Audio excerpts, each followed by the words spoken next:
The right mouse click is really useful. If you haven't got a 2-button mouse, go get one. Now, the right mouse click brings up something called the contextual menu. Now, if you don't have a right mouse click, like on an earlier Macintosh, put your finger on the control key and then click. That'll bring up the same as your right mouse click. So if you're away from all the objects in your right mouse click, it brings up one contextual menu. Now, some of these I've added. These are not standard Vectorworks things, but I've brought it up to show you that you can add your own customized plugins or commands to your right mouse click. So these will do certain things when I'm right mouse clicking away from all my objects. If I select two objects and then right mouse click, you can see down the bottom here I've got add surface, clip surface, intersect surface. That's really useful to get access to those. You'll also see a couple of unusual ones here.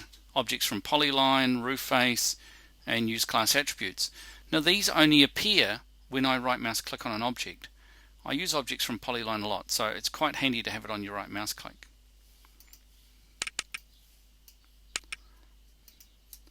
Right mouse click on two extrusions, and instead of add surface, we have add solids. So this contextual menu changes depending on the things that you've got selected.